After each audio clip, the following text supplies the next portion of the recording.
नमस्कार, मी शैलजा साखरे माझ्या यूट्यूब चॅनलमध्ये तुमच्या सगळ्यांचं पुन्हा एकदा अगदी मनापासून स्वागत करत आहे. तर आपण इयत्ता 6वीचा सेमी इंग्लिशचा मॅथ बुकमधील ऑपरेशन ऑफ फ्रॅक्शन हा लेसन आज बघणार आहोत. हा चॅप्टर आपण बघणार आहोत. तर तत्पूर्वी आपल्याला काही हा तक्ता सोडवायला दिलेला आहे. तर बघा, इथे दिलेले आहेत काही ॲपल्सचे नंबर आणि इथे दिलेले आहेत मुलांचे, ॲपल्स अँड चिल्ड्रन, मुलांचे नंबर आणि दिलेले आहेत ते सफरचंद. आता ह्यामध्ये आपल्याला प्रत्येकी किती जातील हा नंबर, फ्रॅक्शन नंबर, अपूर्णांक नंबर काढायचा आहे.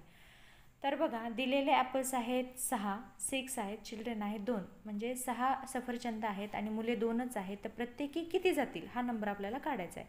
तर आपण नेहमीप्रमाणेच भागाकार करतो. तर बघा, इथे दिलेले 6/2, 6/2, तर नंबर आलेला आहे 3, म्हणजे प्रत्येकी मुलांना 3 असे सफरचंद देता येतील. त्यानंतर ॲपल, सफरचंद आहेत 4, चिल्ड्रन आहेत 2, तर प्रत्येकी 2 असे सफरचंद जातील. नेहमीप्रमाणे आपण डिवाईड केलेले आहेत, भागाकार केलेला आहे. त्यानंतर आता बघा, इथे ट्विस्ट आहे, कहाणी में ट्विस्ट आलेला आहे. आता एकच सफरचंद आहेत आणि 2 मुलांना तो द्यायचा आहे. तर आता आपल्या आईचं आपल्याला आठवायचं आहे की आपली आई दोघा मुलांना एक सफरचंद बरोबर समान भाग करून, म्हणजेच कट करून द्यायची आणि प्रत्येकाला अर्धा अर्धा भाग मिळायचा. आता हे कसं करायचं बाबा, फ्रॅक्शनमध्ये काय करायचं, तर बघा 1/2 म्हणजेच याला आपण हाफ म्हणतो, यालाच आपण अर्धा म्हणतो. तर प्रत्येकी अर्धा अर्धा सफरचंद दोघांना मिळेल. इथपर्यंत पण ठीक आहे. ओके, आता परत एक कहाणी में ट्विस्ट आहे. सफरचंद आहेत 7 आणि मुले आहेत 2, तर यांना कसा सफरचंद द्यायचा, तर बघा इथे आपण भागाकार केलेला आहे. बघा 7/2. ओके, तर मिळालेला नंबर आहे, तर मिळालेल्या नंबरच्या आधी आपल्याला इथं फ्रॅक्शन नंबर दिलेला आहे, 7/2 दिलेला आहे. आता हा फ्रॅक्शन नंबर 7/2 हा नंबर जो मिळालेला आहे तो इम्प्रॉपर फ्रॅक्शन नंबर आहे. तर इम्प्रॉपर फ्रॅक्शन नंबरसाठी आपल्याला त्यानंतरसुद्धा डिव्हिजन करावं लागतं. तर आता हे तुमच्या सगळ्यांना माहीत आहे. तर डिव्हिजनसाठी आपल्याला काय करावं लागतं, तर भागाकार करण्याची पद्धत असते ती इथे दिलेली आहे आणि त्यानंतर आपल्याला प्रत्येकी किती मिळतात मुलांना सफरचंद ते मिळेल. पण जनरली आपण बोलीभाषेमध्ये जसं म्हणतो 3.5, ओके नाही, 3 बघा, 3 6 आणि हा जो अर्धा अर्धा आहे तो 1, तर म्हणजे प्रत्येकाला 3.5 असा सफरचंदाचा भाग मिळेल. हे झालं आपलं जनरली जे आपण सांगतो ते. पण ते गणितात कसं उतरायचं हा सगळ्यात महत्त्वाचा भाग आहे. गणिती भाषेमध्ये ते कसं लिहायचं, तत्पूर्वी आपण बघूयात 7/2 हा नंबर काय आहे, किंवा जो नंबर येणार आहे तो नंबर काय म्हणतात, किंवा त्याचं माहिती काय आहे. तर खाली दिलेलं आहे conversation of improper fraction into mixed number.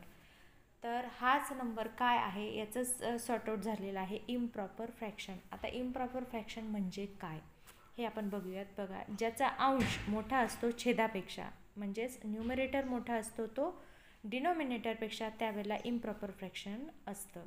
Okay, त्याला आपण इम्प्रॉपर फ्रॅक्शन म्हणतो.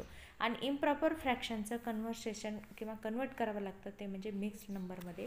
आता हा मिक्स्ड नंबर काय आहे हे पण आपण बघूयात. तर मिक्स्ड नंबरला पूर्ण होल नंबर असतो आणि त्यानंतर फ्रॅक्शन असतं. त्यावेळेला अशी सिच्युएशन असते, त्यावेळेला मिक्स्ड फ्रॅक्शन असतं. ओके नाही, तर मग आता हे सगळं गोडबंगाल आपल्याला कळालं जर असेल तर इम्प्रॉपर फ्रॅक्शनचं कन्वर्ट मिक्स्ड फ्रॅक्शनमध्ये कसं करायचं, तर ते पण मी तुम्हाला अगदी सोप्या शब्दात सांगते. तर आता इम्प्रॉपर फ्रॅक्शन दिलेलं आहे ते आपण ह्या भागाकाराच्या रूपामध्ये, भागाकाराच्या साच्यामध्ये टाकलेलं आहे. बघा, 2 म्हणजे 2/7 केलेलं आहे. त्यानंतर आपल्याला भागाकार मिळाला आहे, म्हणजे कोशंट मिळालेला आहे 3 हा नंबर, आणि रिमाइंडर म्हणजेच बाकी मिळालेली आहे 1. तर मी इथे दिलेलं आहे QR/D ह्या सूत्रामध्ये हे नंबर बसवायचे आहेत. बघा, Q म्हणजे कोशंट, R म्हणजे रिमाइंडर आणि D म्हणजे डिव्हिजन. ह्या भागामध्ये जर आपण नंबर प्रत्येकी बसवले, टाकले, तर आपल्याला मिक्स्ड फ्रॅक्शन नंबर मिळतो. ओके, हे सूत्र लक्षात ठेवायचं. ज्या वेळेला इम्प्रॉपर फ्रॅक्शन इनटू म्हणजे कन्वर्ट टू मिक्स्ड फ्रॅक्शनमध्ये मिळतं, त्यावेळेला हे सूत्र नेहमी लक्षात ठेवायचं किंवा पाठ करायचं.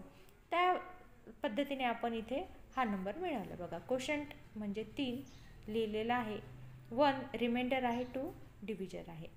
तर अशा पद्धतीने आपल्याला improper fraction into mixed number कसं करायचं आणि त्यानंतर हा तक्ता आपण सॉल्व केलेला आहे. नक्कीच हा व्हिडिओ तुम्हाला आवडला असेल किंवा खूपच सोपा वाटला असेल तर प्लीज व्हिडिओला लाईक, चॅनलवर नवीन असाल तर सबस्क्राईब करायला विसरू नका.